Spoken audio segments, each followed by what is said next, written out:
நீங்கள் தவறவிட்ட எபிசோடுகளை இப்பொழுதே காணுங்கள் உங்கள் Tandivan.com மற்றும் Tandivan யூடியூப் சேனலில்.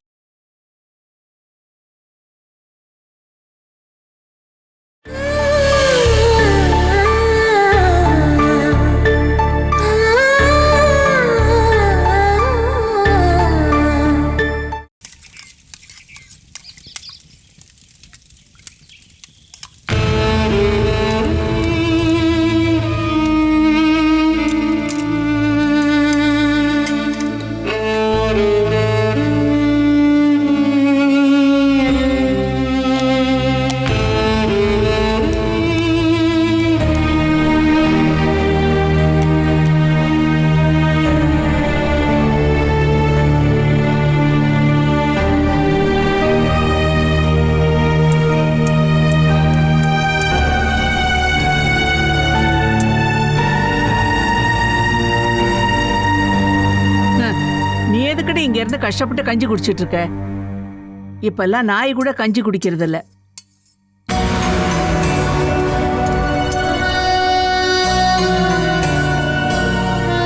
ரொம்ப நாளாவே நான் இந்த மாதிரி ருசியான சாப்பாடு சாப்பிட்டுக்கிட்டு இருக்கேன். நிறைய குழம்பு ஊத்தி சாப்பிடும் போது அதோட ருசியை என்னால உணரவே முடியல. இப்பதான் அது எல்லாத்தையுமே நான் அனுபவிச்சுக்கிட்டு இருக்கேன். இதுக்கான பேர் ஒண்ணு ருசி இல்லடி, கதிகேடு. நீ உண்டாக்குன கதிகேடு. அது இப்ப ஆரம்பிச்சது இல்லைல்ல. உங்க பையன் என்னைக்கு என் கழுத்துல தாலி கட்டினாரோ அந்த நாள்ல ஆரம்பிச்சது. அவனை போல ஒருத்தனை நினைச்சு தேவைப்படும் போது தேடி கல்யாணம் பண்ணி வைக்கலாம் அப்படிங்கறதெல்லாம் உன் ஃபேமிலிக்கு இல்லாம இருந்திருக்கு. ஒருவேளை அவங்க தேடி இருந்தாங்கன்னா இந்த கல்யாணம் நடந்திருக்காது, உனக்கும் இந்த நிலைமை வந்திருக்காது. நீ இந்த கொட்டகைக்கு வந்த நாள்ல இருந்து ராத்திரியில வேணு தூக்கம் இல்லாம இங்க வந்து உனக்கு காவல் காத்துக்கிட்டு இருக்கான். அது உன் மேல இருக்கிற பாசத்தினால இல்ல, நீ எங்கேயாவது தப்பிச்சு போயிடக்கூடாதுங்கிறதுக்காக மட்டும்தான். நீ வேணும்னா இங்க இருந்து தப்பிக்கலாம். நான் இங்க இருந்து தப்பிச்சு எங்க போறது? நீ உன்னோட வீட்டுக்கு போலாம், யாராவது சொந்தக்காரங்க வீட்டுக்கு போய் மறைஞ்சு வாழலாம். அப்படி என்ன வேணாலும் பண்ணலாம். நான் எங்க போனாலும் உங்களுடைய பையன் என்ன கண்டுபிடிச்சிருவாரு. இப்பெல்லாம் முன்ன மாதிரி ஒண்ணும் இல்ல. பொண்ணுங்களுக்கு ஏகப்பட்ட பாதுகாப்பு இருக்கு. ஏதாவது ஒரு அனாதை இல்லத்துல சொன்னா போதும், அவங்க ஒண்ணு தத்தெடுத்துக்குவாங்க. அதுக்கப்புறம் வேணுவோட டார்ச்சர் உனக்கு இருக்காது. அப்படி அவருடைய டார்ச்சரை நான் தாங்க முடியாம போயிருந்தேன்னா என்னைக்கு போயிருப்பேன். இவ்வளவு கொடூரங்களையும் சகிச்சுக்கிட்டே நான் ஏன் இன்னும் இங்க வாழ்றேன்னா மனநோய் இருக்கிறதுனால ஒன்றும் இல்லை. வேற எந்த ஒரு பொண்ணுக்கும் இந்த நிலைமை வரக்கூடாதுன்னு தான். எனக்கு பதிலாக வேற ஒரு பொண்ணு அவர் வாழ்க்கையில வரவே கூடாதா. வேணுகோபன் தாலி கட்டின பொண்ணா அந்த ஆளுடைய குழந்தைய கையில பிடிச்சுக்கிட்டு அந்த ஆளுக்கு முன்னாடி நான் வாழ்ந்து காட்டணும். அது வரைக்கும் நீ உயிரோட இருப்பேன்னு எனக்கு கொஞ்சம் கூட நம்பிக்கை இல்ல. நான் அதை நம்புறேன். உங்க பையன் மண்ணுக்குள்ள போனதுக்கு அப்புறமா தான் நான் போவேன். ஏண்டி, இப்ப நான் என்ன சொன்னாலும் அதை கண்டிப்பா அவன் நம்புவான். அவன் இல்லாத நேரமா பார்த்து ஒன்ன பாக்குறதுக்கு நிறைய பேர் இங்க வராங்கன்னு நான் சும்மா சொன்னாலே போதும். அதுக்கப்புறம் அவன் ஒண்ணு இந்த கட்டில இருந்து எழுந்திருக்க முடியாத அளவுக்கு அடிச்சு போட்டுருவான். பாத்துக்கோ. இப்ப வேணுவோட மனசுல என்ன இருக்குன்னா, உனக்கு தெரியாத ஒரு விஷயத்த நான் இப்ப சொல்ல போறேன். உன் வயித்துல வளர்ந்த அந்த குழந்தைய அது ஒரு பொண்ணுன்னு அவனுக்கு தோணுனதுக்கு அப்புறம் தான் அதை இல்லாம பண்ணிட்டான். இப்போ உன் வயித்துல இருக்கிறது பொண்ணுதானோன்னு அவனுக்கு ஒரு சந்தேகம் இருக்கு. இங்க இருக்கிற ஆஸ்பத்திரியில உன்னை செக் பண்ணிட்டு அது ஆண் குழந்தையா பொன் குழந்தையான்னு அவங்க சொல்லாம இருக்கிறதால தான். இல்லைன்னா இதுக்கு அவன் முன்னாடியே ஒரு முடிவு எடுத்திருப்பான். ஆனா நீ பிரசவிக்கிறது ஒரு பொண்ணா இருந்தா அது ஒரு நாள் கூட இந்த பூமியில உயிரோட வாழாது. இதுக்கு உயிர் கொடுத்தவனே உயிரை எடுக்காம இருக்கிறதுக்கு இது ஒரு ஆண் குழந்தையா இருக்கணும்னு நீ வேண்டிக்கோ.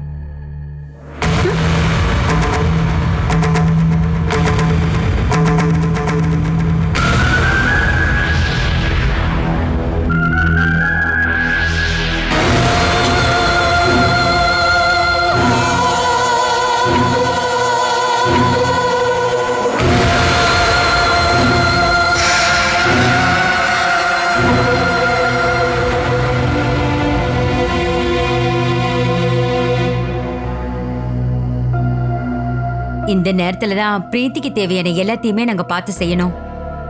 ஆனா அதை செய்ய முடியலையேன்னு நினைக்கும் போது வருத்தமா இருக்கு. இப்ப நீங்க யாரை கவனிக்கணும்னா முக்கியமா நீங்க சமையலை தான் கவனிக்கணும். பிரீத்தியை நீங்க பொறுமையா கவனிச்சுக்கிட்டா போதும்.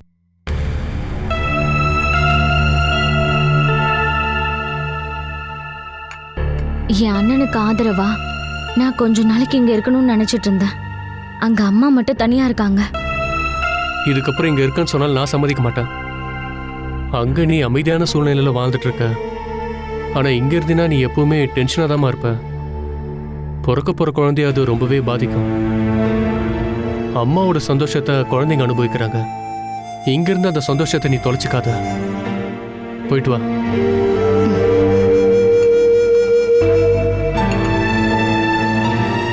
இங்க பாருமா, உன்னை அனுப்புறதுல எனக்கு சுத்தமா விருப்பம் இல்ல.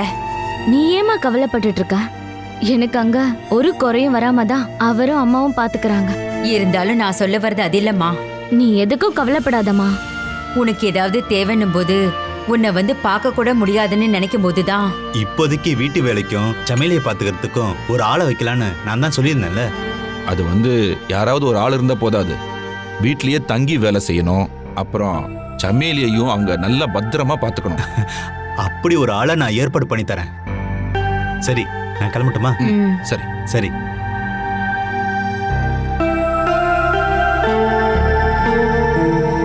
போயிட்டு வரட்டுமா?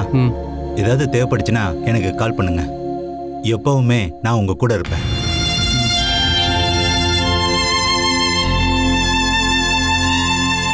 உடம்பு பார்த்துக்கோங்க. போலாம்.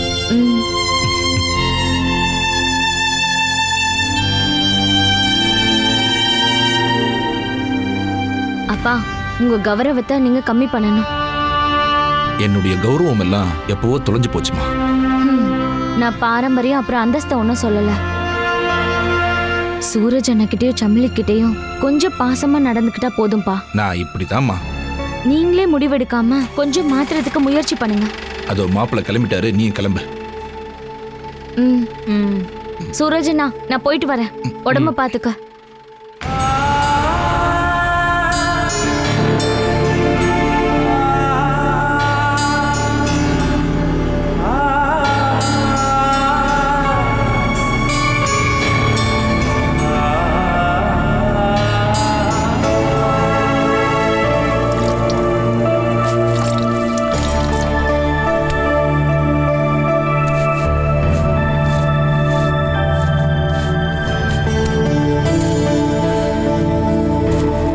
அனிலா,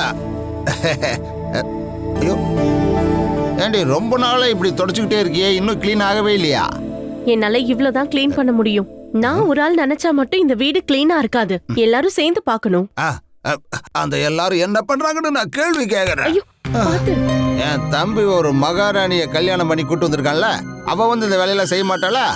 அத நீங்க அவகிட்ட தான் போய் கேட்கணும். கண்டிப்பா கேக்குறேன்.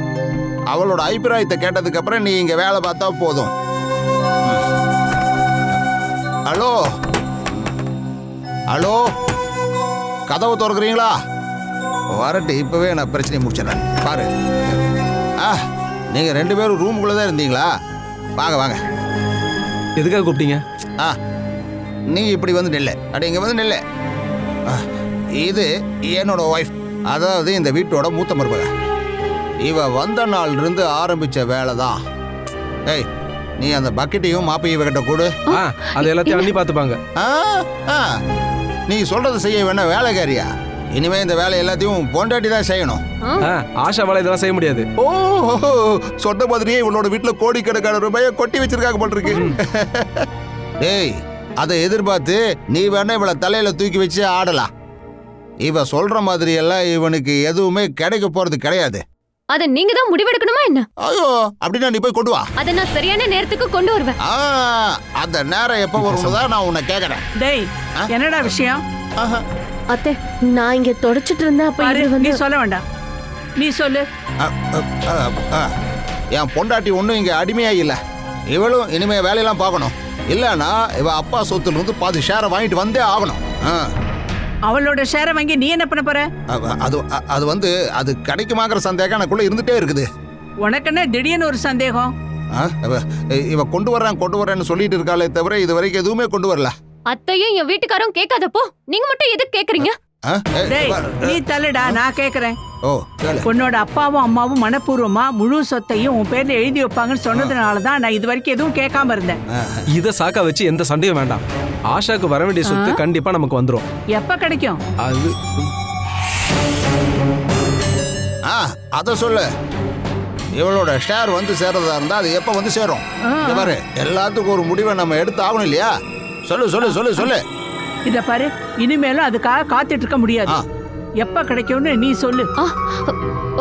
ஒரு மாசத்துக்குள்ள என்னோட ஷேர் வந்துரும். இல்லன்னா எந்த சந்தேகமும் வேண்டாம், வந்துரும். வந்தா ஓகே தான்.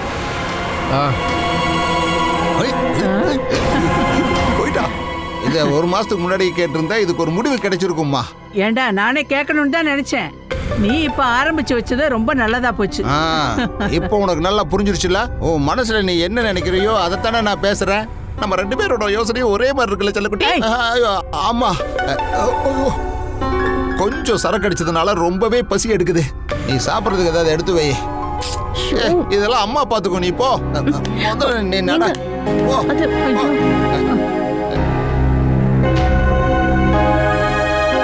ஓ, நல்ல வேளை அந்த விஷயத்துல ஒரு முடிவு எடுத்தாச்சு.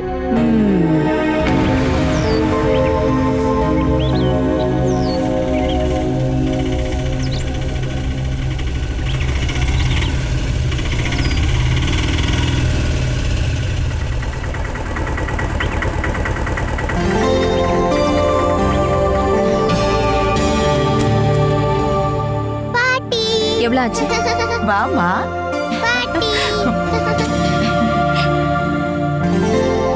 பாட்டி உன்னை பார்த்து எவ்வளவு நாள் ஆச்சு? தாத்தா எங்க இருக்காரு பாட்டி? உள்ள இருக்காருமா. நான் போய் பார்த்துட்டு வரேன் பாட்டி. நானே உனக்கு ஃபோன் பண்ணலாம்னு நினைச்சிட்டு இருந்தேன். ஏன் ஃபோன் பண்றதுக்கு நல்ல நேரம் பார்க்கணுமா? அது மட்டும் இல்லாம கல்யாணம் முடிஞ்ச அனுப்புனதுக்கு அப்புறம் எத்தனை தடவை நீங்க ஃபோன் பண்ணிருப்பீங்க? கல்யாணம் பண்ணி கொடுத்ததுக்கு அப்புறம் எல்லா பொறுப்பும் முடிஞ்சதுன்னு எல்லா அப்பா அம்மாவும் நினைக்கிறீங்க. நீ வந்த உடனே ஆரம்பிச்சிட்டியா? என்னை பத்தி குத்தம் சொல்லலைன்னா உனக்கு தூக்கமே வராதே. வா உள்ள போலாம். அம்மா நில்லுமா. ஆமா, நீ என்கிட்ட ஏதோ சொல்லணும்னு சொன்னலம்மா. பாலாவை பத்தி தான்மா. அவளுக்கு அங்க எந்த நிம்மதியும் இல்லைன்னு பிரபாகர் அண்ணன் சொல்லிட்டு போனாரு. அங்க கொட்டகையில தான் அவ தங்கியிருக்காளாம். உங்க அப்பா என்னடானா அவளுக்கு என்ன வேணா ஆகட்டும்னு சொல்றாரு. அவளுக்கு பிரசவ நேரம் வேற. நம்மளாலதான் அவளுக்கு கூட்டிட்டு வர முடியல. நாமளாவது போய் பார்த்துட்டு வரலாம்ல. ஆனா நாம அங்க போறது அங்க இருக்கிற யாருக்குமே பிடிக்காது இல்லம்மா. அவங்களுக்கு பிடிக்குதோ இல்லையோ அதை பத்தி எல்லாம் கவலைப்பட வேண்டாம். நாம பாலாவை பார்க்க தானே அங்க போறோம். அப்பாவுக்கு தெரிய வேண்டாம். நீ என் கூட கொஞ்சம் வரியா?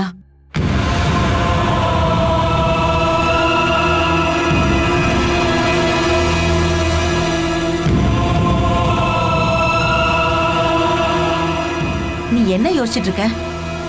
நீ இப்போ அவன் மேல கோவத்துல தான் இருக்கியா? எனக்கு அவன் மேல எந்த கோவம் இல்ல.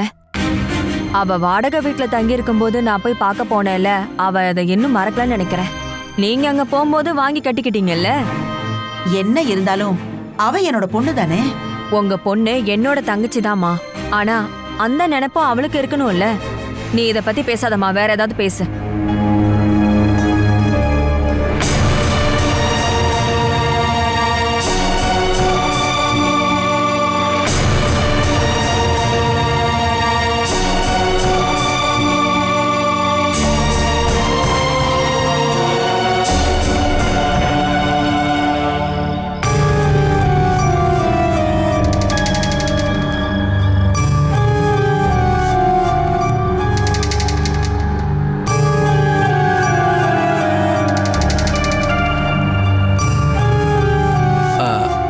ஆஷா, என்ன இங்க நடந்துட்டு இருக்க? இன்னைக்கு இங்க பேசினது எல்லாம் ஒரு பிளானிங் தானே. உங்களுக்கு ஒன்றும் புரியவே இல்லையா? என்னோட ஷேர் எப்ப கிடைக்கும்னு அவங்களுக்கே என் வாயால சொல்லணும். இப்ப அவங்க சந்தேகம் தீர்ந்துச்சுல. நம்ம எப்பவுமே ஒரே பதிலா சொல்லிட்டு இருக்க முடியுமா என்ன? கொடுக்கணும்ல. ஒரே நேரத்துல தான் எல்லாத்தையும் பண்ணணுமா என்ன? இது ஒண்ணு அப்படி இல்ல. ஒரு மாசம் முடிஞ்சதுக்கு அப்புறம் கேள்வி கேட்பாங்க. மறுபடியும் ஒரு மாசம் டைம் கேட்கணும்.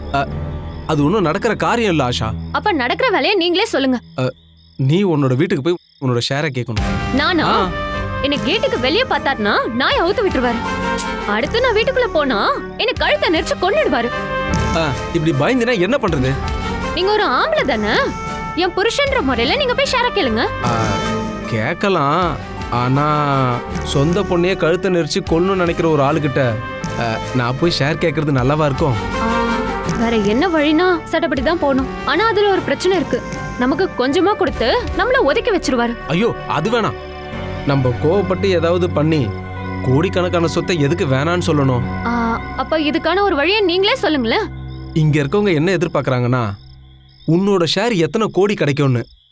அவங்களோட நினைப்பை நம்ம கொஞ்சம் மாத்தணும். இனிமே இந்த விஷயத்தை இங்க சர்ச் பண்ணி பார்க்க கூடாது. அதுக்காக ஒரு சம்பவம் நடந்தாகணும். இப்ப இங்க என்ன சம்பவம் நடக்கும்? நடக்காது, நடக்க வைக்கணும். எல்லார் கவனமும் எது மேல இருக்கோ அது மேல. என்னால முடிஞ்ச வரைக்கும் நான் ஏதாவது பிளான் பண்ண முடியுமான்னு பாக்குறேன். நீ வா.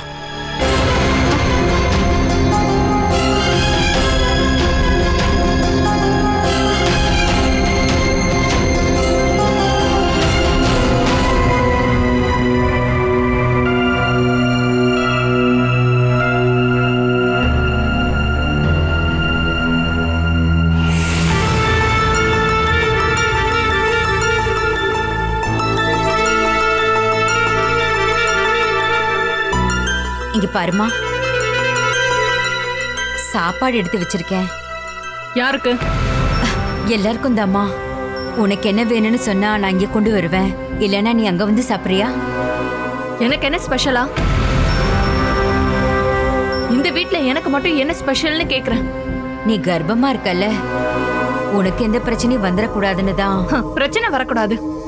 நான் தானே இங்க இருக்கிற பிரச்சனையே. சொல்லுங்க, நான் தானே. இங்க பாருப்பா, நீ இவளையும் கூட்டிக்கிட்டு வா, சாப்பாடு எடுத்து வைக்கிறேன். எனக்கு ஒன்றும் பசிக்கல. நீங்க போகமா, நாங்க வரோம். எனக்கு சாப்பிட எதுவும் வேண்டாம். அப்ப வேண்டாமா, நீங்க குடிக்க ஏதாவது கொண்டு வாங்க.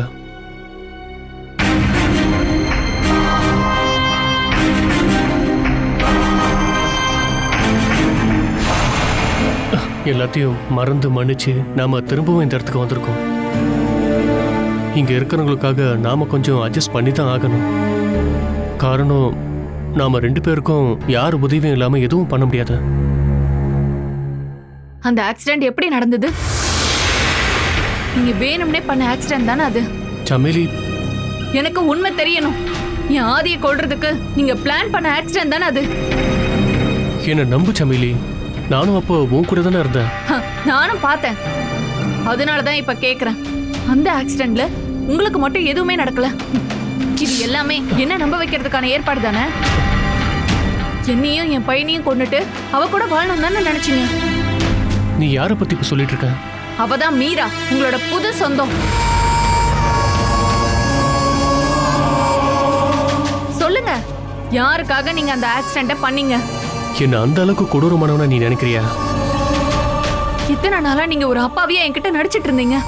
உங்க 2 பேருக்குள்ள என்ன உறவுன்னு தெரிஞ்சதுக்கு அப்புறம் என்ன நீங்க ஒதுக்கி வைக்க பாத்தீங்கல்ல? அதுக்காக தானே சென்னை ட்ரிப்பை கேன்சல் பண்ணிட்டு நீங்க திரும்பி வந்தீங்க. ஆசத்தை காட்டி என்னையும் என் பையனையும் கூட்டிட்டு போனீங்கல்ல? அனுபவிப்பீங்க. உங்களை நான் சும்மாவே விட மாட்டேன். என்னோட பையனை கொன்னது நீங்க தான். நீங்க தான் என் ஆதியை கொன்னது. சமேலி, வேண்டாம், நான் உங்களை பார்க்கவே வேண்டாம். போங்க, தயவு செஞ்சு முன்னாடி வந்து நிக்காதீங்க.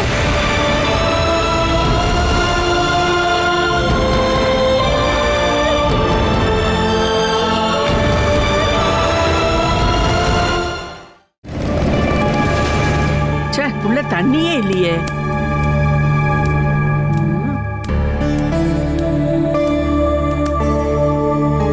இதெல்லாம் என்ன தேங்காயோ தெரியல. ஐயோ,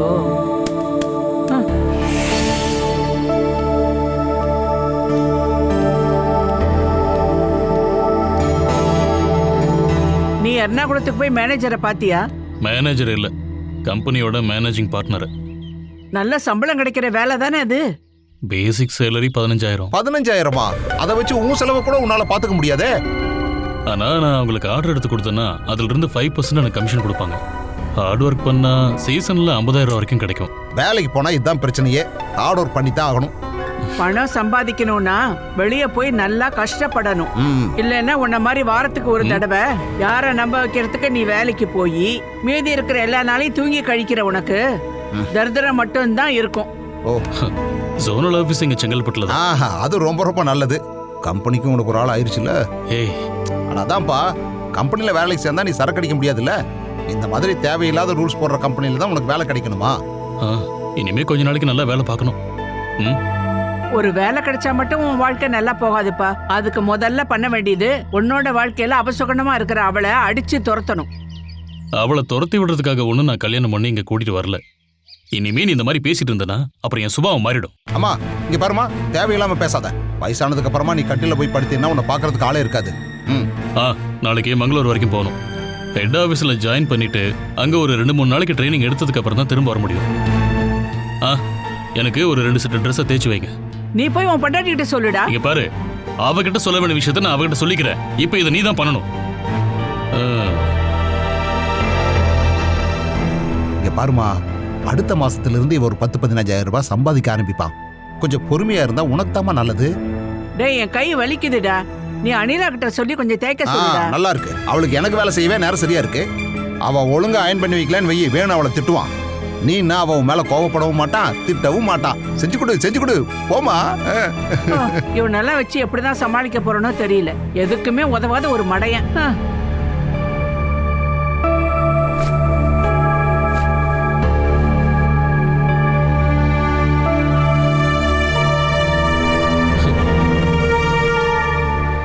எனக்கு ஒரு சந்தோஷமான விஷயம் நடக்கும்போது அதை முதல்ல சொல்ல வேண்டியது உங்ககிட்ட தான். அதனால தான் மங்களூர் கம்பெனியோட வேலை விஷயத்தை நேத்து நான் உங்ககிட்ட வந்து சொன்னேன். அது நீ காது கொடுத்தே கேட்கல. இதுக்கு முன்னாடி செஞ்சுக்கிட்டு இருந்த வேலை எப்படி போச்சுன்னு அவங்க கிட்ட கேட்கவே இல்லை. எனக்கு அது தெரியவும் வேண்டாம். சரக்கடிச்சு உங்க உடம்ப பாழாக்கிட்டு இருக்கிறவங்களுக்கு மற்றவங்க கிட்ட நீங்க என்னைக்குமே பாசத்தை காட்ட மாட்டீங்க. அப்படி இருக்கும்போது உங்களுக்கு வேலை கிடைச்ச விஷயத்தை எப்படி சந்தோஷமா கொண்டாட முடியும்? நான் குடிக்கிறத நிறுத்திட்டேன். அதை என்கிட்ட சொல்லி நீங்க புரிய வைக்க வேண்டாம். நீங்க நாசமா போனாலும் நல்லா இருந்தாலும் எனக்கு என்ன? இதே என் ஒருத்தனுக்காக இருந்தா இப்படி வேலை செஞ்சு கஷ்டப்பட வேண்டிய அவசியமே இல்லை. அப்படின்னா எனக்காகவா? எந்த வேலையும் பார்க்காம 1 மாசம் கட்டில்ல இருந்தீங்கல்ல, அப்போ உங்களுக்கு ஏதாவது பிரச்சனை வந்துச்சா? அதை நினைச்சு இப்ப என்ன நானே காரி துப்பிக்கிறேன். நீ யாரு கூட போய் இருந்து அது மூலமா கிடைச்ச பணத்தை எனக்கு கொடுத்தேன்னு சொல்லி யாருக்கு தெரியும்? நான் ஆரம்பத்துல இருந்தே ஒரு நல்ல குடும்பத்துல வாழ்ந்துட்டு வந்ததுனால இதுக்கு உண்டான பதில நான் சொல்ல மாட்டேன். அப்படின்னா சொல்லுடி, பதில் சொல்லுடி. பதில் இல்ல, முகத்துல காரி துப்ப போறேன். எடி, 1 மாசம் உன்னோட செலவுல வாழ்ந்த அப்படிங்கிற காரணத்துக்காக மட்டும்தான் இப்ப உன்னை சும்மா விடுறேன். அது மட்டும் இல்ல, வேலை விஷயமா நாளைக்கு நான் வெளியூர் போக வேண்டியிருக்கு. அதுக்கு முன்னாடி அபசகனமா எதுவும் செய்யக்கூடாதுன்னு நான் முடிவெடுத்திருக்கேன். நாளைக்கு நான் மங்களூர் போயிட்டு திரும்பி வரும்போது 5 இலக்க சம்பளக்காரனா வருவேன். உனக்கு செலவுக்கு தர தகுதி உள்ளவனா வருவேன். நான் திரும்பி வரும்போது நீ என் ரூம்ல தான் இருக்கணும். இல்லைன்னா உன்னை இங்க தூக்குல மாட்டி தொங்க விட்டுருவேன்.